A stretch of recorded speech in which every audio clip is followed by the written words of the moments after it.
bueno, qué bueno. So, I am the granddaughter of Dominga. I'm the daughter of Rosario. And I am the daughter of Lily. I come from a long line of santiguadoras. These are healers who specialize in the health of women during pregnancy, after a miscarriage, during childbirth, and when the baby is suffering from colic or any other ailment in infancy. So I grew up, speaking of sacred spaces, in this adobe one-room house in Chile, where there were home altars, right, where there was a garden full of medicinal herbs, where my grandmother went to the Catholic Church to build altars for Mary, but opened the doors to her house to the women of the village, right, where she prayed with them, where she cried with them, where she brought some hope when they lost their babies. And I was there throughout it all, not knowing that in 1982, in my 30s, the island of Borinquen would claim me spiritually, that I would meet there my madrina, that Yemaya would claim me.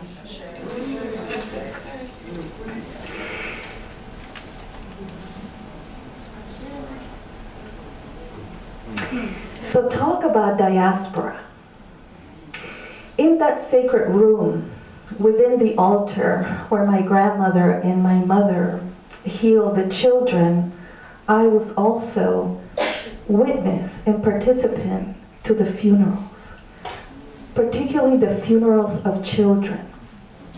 And these funerals, because of our indigenous traditions, were not the somber funerals of the Catholic Church, because after that Mass, there was guitar playing, there was drum playing, right? There was wine that was drunk. There were sopaipillas to be fried and to be shared. There were women who had a particular role in the community and that were known. She's the one that makes the mint tea. She's the one that makes the hot chocolate, right? And this is the person that knows the prayers of El Santiguo. The games that we played were not outside, were in that room, in the kitchen, the heart of the home, in the dirt floor where our umbilical cords were buried, covering the table where we ate every day, that same table, with the same tablecloth full of the oil stains and the smells of the fish stew and the fresh tomatoes and basil and rosemary and thyme. The little box with the little body would be placed there. And that little baby, the body first was taken to the elder woman who would bathe that body and prepare it with the aromatic herbs and would dress it. Nobody else could do that. This was just one person, right, that could do that. And then the parents would place paper wings because it was believed there was a little angel, and we wanted to help the little angel, right, to fly, to be with the ancestors. And it was, of course, a day of mourning, but the way we mourned was never separated from the joy of life. Those tears were tears of sadness. There's nothing like losing a child. No parent expects to bury a child. And these were children dying of malnutrition, right? And so speeding up to my encounter with Borinquen, I come to the northeast, to a place blessed, to a sacred place where the two waters meet, right? There's the ocean y el Río Grande de Loiza, which has been described by Julia de Burgos, right? Río Grande de Loiza, alárgate en mi espíritu. Even in that poem, we recognize the spirituality that resides right there in the meeting of the waters. We say that the shore of Loiza is like la falda, right? When you dance bomba, because it's at the edge. It's at the edge if you look at the map, and it's where the white foam of the ocean, the blessings of Yemaya, constantly coming, right? The blessings of Oshun as the sisters meet. Powerful, powerful. To be able to see with your eyes, to be able to stand in that powerful place, you better be prepared. You better be prepared. Loiza has many sacred places, beginning with the caves. And in the beginning, the anthropologists concentrated on animal remains, concentrated on perhaps the tropes of witches, and Loiza became known as a place of queer things happening. And I use that term intentionally. Queer things happening in caves, right? In these caves where the ceremonies were taking place, you can still go today. You can still go today and find bones and find offerings to the orishas and find las veladoras, right? Right now, the Espiritismo tradition, which recognizes and lifts up and honors the Congo tradition, have helped me to understand something that was happening back in Chile, bringing it back to Borinquen. Well, why the use of white? What is the role of water, the circle, the ever-present circle? Why do they play games? And it's the children that play games around that kitchen table, around that little baby, and everything is in a circle, right? Why is the drum ever present as the heart of the little baby continues to beat in the spirit world, right?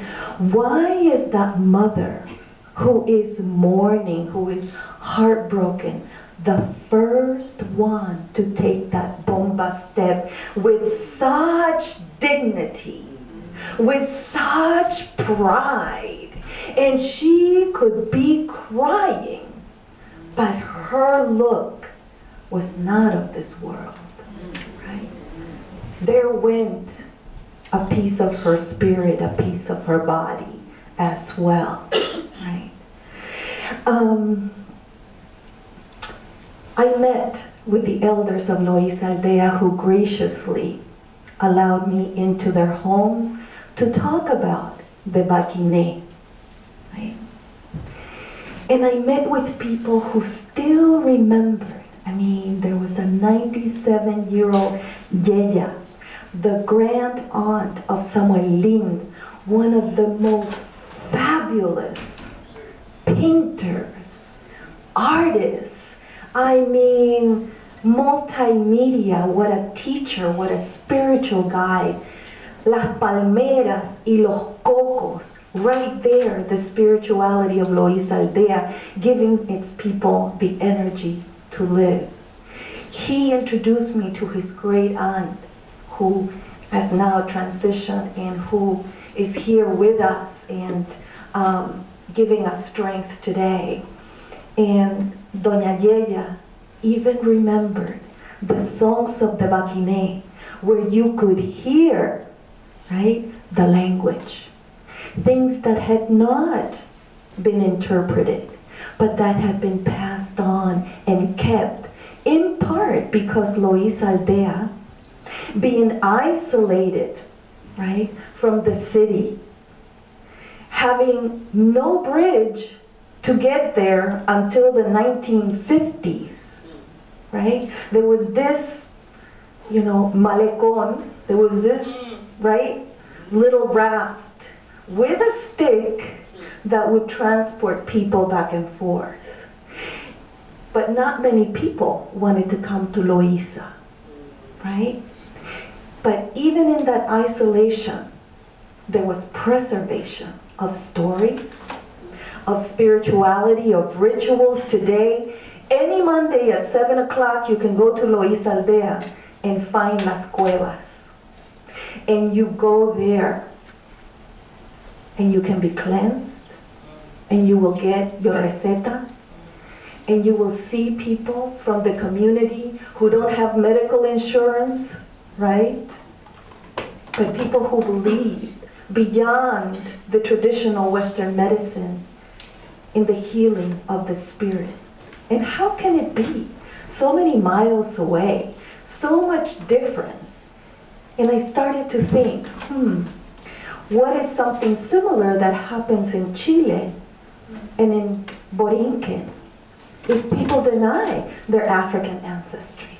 Even the latest census in Puerto Rico will show that almost 80% of the people declare themselves white. And I mean, la tercera raíz es bien fuerte en Borinquen. We have a saying, ¿y tu abuela dónde está? Right? Take that to the census, right? ¿Y tu abuela dónde está? Because your ancestors came from Africa. Because the African ancestors came to Chile and Argentina, but people want to claim that they're European. They would rather claim German roots. Okay? I'm not going to say much about that, but so the African roots in Loiza Aldea are alive and well. And one of the festivals that I am researching and that I studied and I participate in every year is El Festival de Santiago Apóstol, which takes place July 25th for a whole week. And it is here that we see the influence of African spirituality, in that there's not just one image of Santiago Apóstol. And people might say, why would black people want to have a festival for this white saint who is riding a horse, stomping on the Moors' bodies? You can see the beheaded Moors under the horse hooves. It doesn't make sense. Why don't they have a black saint, right? Or a black Orisha? And so this is what Samuel Lind and Yeya and the elders of Loiza Aldea have taught me about protection, right? About translation, about adaptation, but most of all, creativity and imagination in making the horrible institution of slavery become, and the Inquisition as well, become a source of life. So the myth goes, might have been a man, might have been a woman, might have been 300 years ago, maybe 400, maybe 500, who knows? The important thing is that it was a slave person walking around in Loiza Aldea on the shores who comes upon a tree stump, a cork tree stump hollow. And there, this person, he or she, finds an image of Santiago Apóstol. And the person says, okay, looks like a Catholic thing to me. I'm going to take it to the priest. So he goes to la parroquia, en la plaza, gives it to the priest. Fine. The priest says, all right, we'll keep it here, in this house, in this sacred space. But this image had another idea. That's not the house the santo wanted. A second time, the person's walking, right? Because the image has disappeared from the church. Finds it again in the same spot. Brings it back to the priest, same thing happens. Third time, he got the message. He brought the saint home. And since then, the mantenedoras of the saint, which are three, right? Santiago de los hombres, Santiago de las mujeres, Santiago de los niños. So we have a spirit that takes care of all the community, right? They live in the houses with the people. They are cleansed, they are bathed, they are dressed, they are adorned like another child. It is a family member, right? Santigos happen on those altars. On the Santiago for the children, you will find, you know, the milagros, the legs, the eyes, the uterus, the lungs, the baby shapes, right? That people bring por los favores concedidos, for all the miracles that are happening in Loiza today. 0 minutes left. Gracias y bendiciones.